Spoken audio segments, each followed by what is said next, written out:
We know how to operate. We know how church should go. They would say things, and word would make it to Moses like, I wish that we'd have just stayed in Egypt.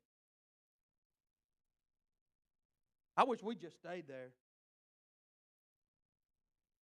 Maybe they would come to him and say, you said it would be better out here.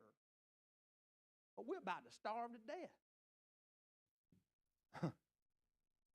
You know, we look at the miracle of the manna and the quail falling out of the sky. You read it sometime as, woo, that's a miracle right there. Yes, sir.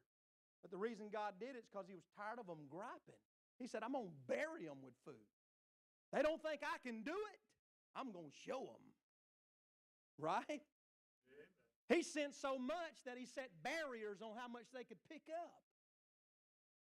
Because if you get too much, thinking that I'm insufficient for your need tomorrow, it's going to be rotten before you get to tomorrow. Can you imagine being the leader of that? Hey, y'all, let's go this way. The front line heard it, but then way back yonder, what's he saying? I ain't heard from Moses in a while.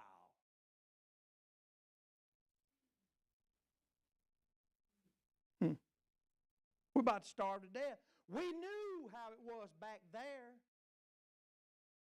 We have to live by faith out here. I want to go back to Egypt. We don't know what we're going to eat out here. At least back in Egypt, we had garlic and onions and leeks. Anybody ate garlic and onions lately? It's hard to keep friends, ain't it? Quite frankly, some of us just need a breath of fresh air. What about the fire on the mountain? The mountain trembling, the lightning.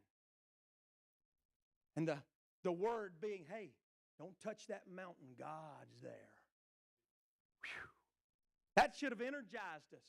But rather than that, that's where they said, where's Moses at? He must be dead. Are we ever going to get to this land of promise? When we get there, what will it be like? I'm not sure I'm going to like it there. Because we grasshoppers really can't do this anyway.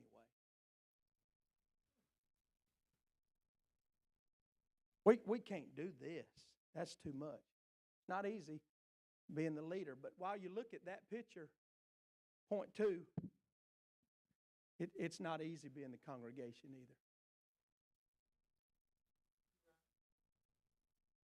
Because quite often, like Moses, somebody comes from somewhere you don't know where they came from.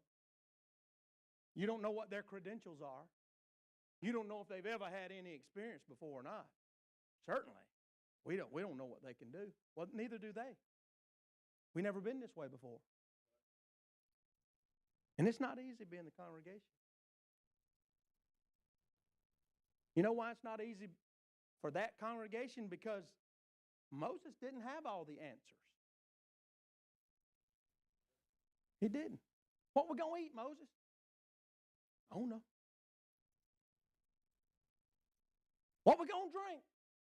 You brought us out here. You said it was going to be better. We ain't even got nothing to drink. And by this time in Moses' life, he did something that no leader should do. He lost his cool. Because God said, Moses, speak to that rock, and water's going to come out of it. But the questions kept echoing.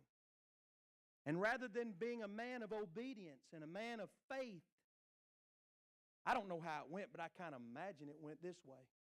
I don't know where you're going to get any water anyway. And he hit the rock. He showed his humanity. Why does any of our pastors and leaders have to be humans? Come on.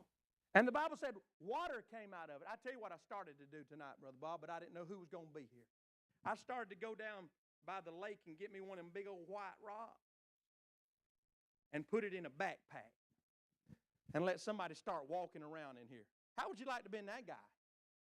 Because the Bible says they took the rock with them. So this was not a crack in the mountain that they had to go back to get water. They were traveling in the wilderness. They took their water with them.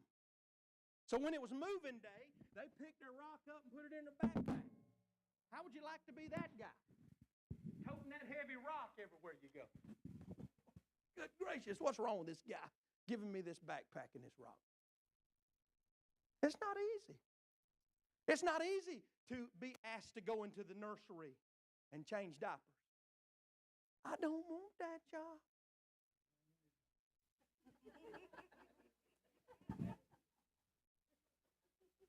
When Jordan was born, Miss Dana was working, and I changed about as many diapers as she did. When Brother Elisha was born, we'd done gotten full-time ministry, and she wasn't working. And so she was working, but she wasn't clocking in every day somewhere. So I didn't hear about change as much diapers as I did with the first one. And I'm sure she was like, what makes you think you so good you don't have to wipe this up? Come on now, it's not easy to be the congregation. It's not easy. It's not easy to be the ones that's trying their best to follow God and trying their best to serve and trying their best to this, and I don't know what we're doing. I don't know. I don't know what's going on. It's not easy to be the congregation. I'm hurrying. Can you imagine